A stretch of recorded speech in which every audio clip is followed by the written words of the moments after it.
Bismillahirrahmanirrahim. Assalamualaikum warahmatullahi wabarakatuh.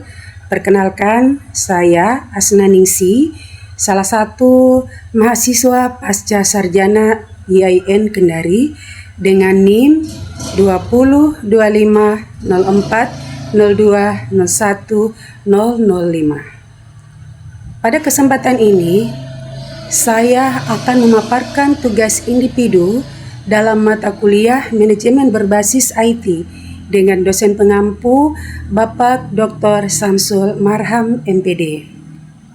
Adapun judul yaitu penerapan e-organizing dalam meningkatkan kualitas sumber daya manusia guru di Madrasah Sanawiyah. Baik, saya akan memaparkan tentang apa itu e-organizing.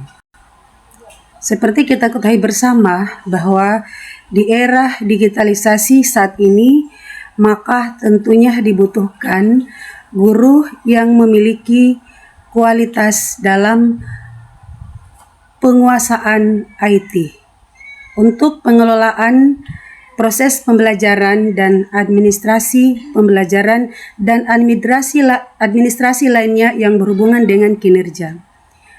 Yang dimaksud di sini dengan e-organizing atau organisasi digital adalah penerapan dan pengelolaan sumber daya organisasi berbasis digital.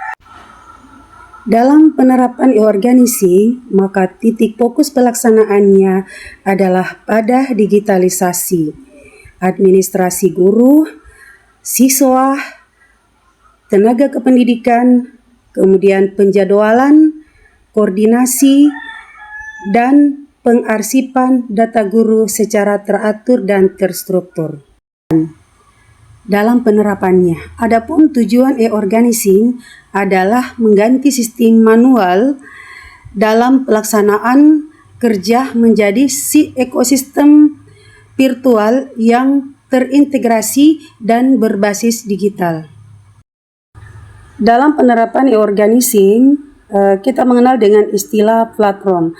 Platform itu adalah suatu wadah, fondasi, atau sistem teknologi yang memungkinkan berbagai aplikasi. Jadi dalam e-organizing ini khususnya untuk guru ada yang namanya penggunaan e-learning management system atau LMS, kemudian Workspace, Google Workspace, dan aplikasi Simpatika. Kasus yang dihadapi dalam suatu madrasah sanawiyah ketika belum menerapkan yang namanya e-organizing. Yang pertama, administrasi menumpuk.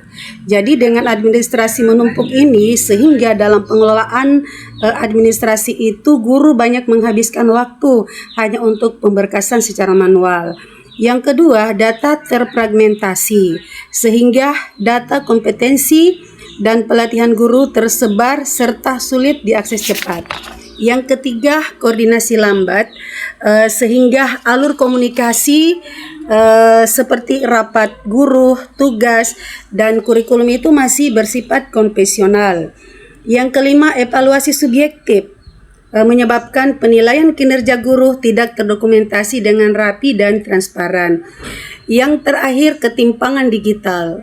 Ketimpangan digital ini mengakibatkan masih ada sebagian guru yang belum optimal dalam memanfaatkan teknologi dalam manajemen kerja. Dengan kasus tersebut, maka solusi atau langkah-langkah yang bisa ditempuh untuk kasus yang dihadapi pada penerapan e-organizing ini adalah yang pertama, sentralisasi data. Membangun suatu basis data digital untuk profil, sertifikat, dan portofolio guru. Yang kedua, otomatisasi alur kerja dengan menggunakan digitalisasi pembagian tugas mengajar, digitalisasi jadwal piket, dan digitalisasi agenda madrasah. Yang berikutnya, pelatihan berkelanjutan dengan mengadakan workshop literasi digital khusus untuk pengoperasian sistem. Yang keempat, ruang kolaborasi virtual. Madrasah bisa menyediakan wadah diskusi daring atau online untuk guru-guru yang terhimpun atau tergabung dalam MGMP atau Musyawarah Guru Mata Pelajaran. Dengan hal tersebut, itu bisa menjadi wadah dalam berbagi pengetahuan digital dan peningkatan kualitas sumber daya guru.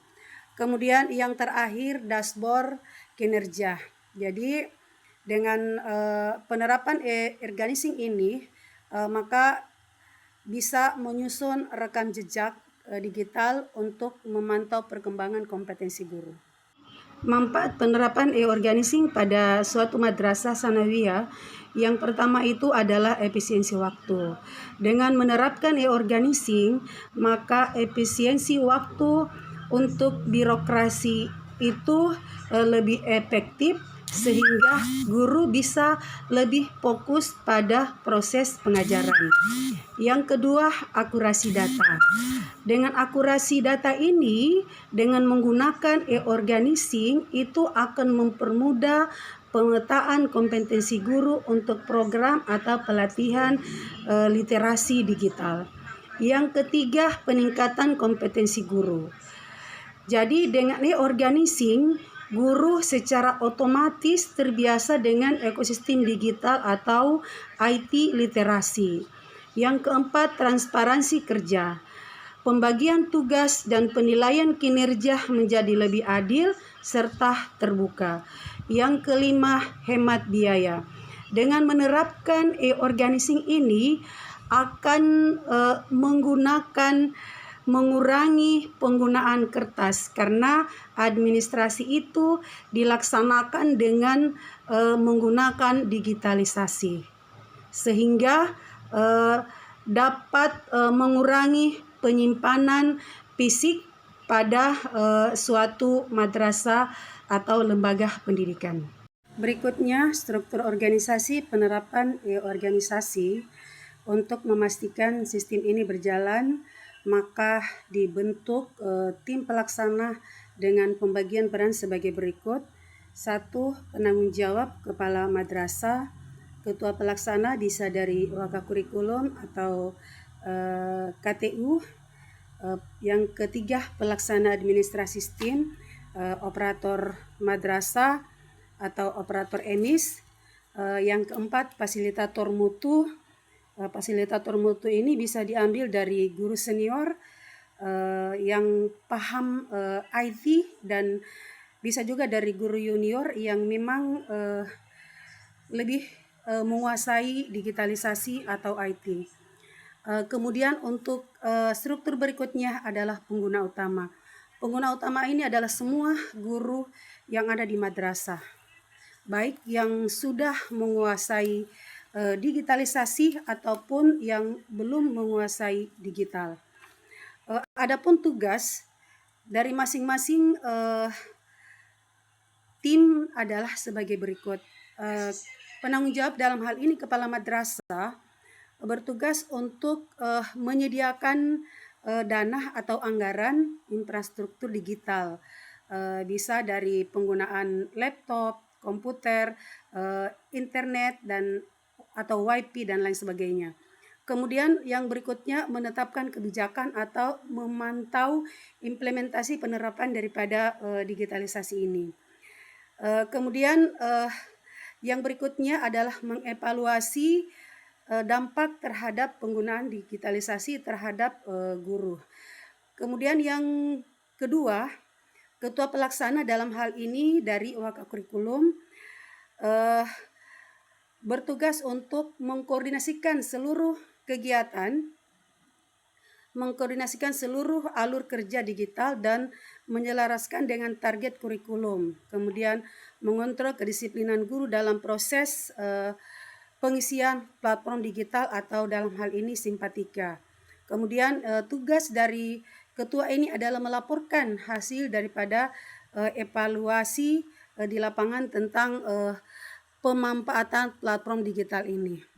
Kemudian administrasi sistem di sini bertugas untuk mengelola infrastruktur, mengamankan data dan memberikan bantuan teknis jika ada kendala terhadap guru.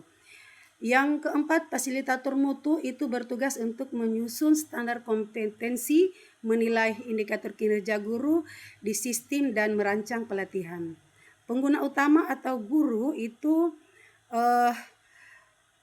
bertugas untuk memperbaharui data mandiri, berkolaborasi di platform digital atau aplikasi Simpatika, dan memanfaatkan sistem untuk administrasi mengajar.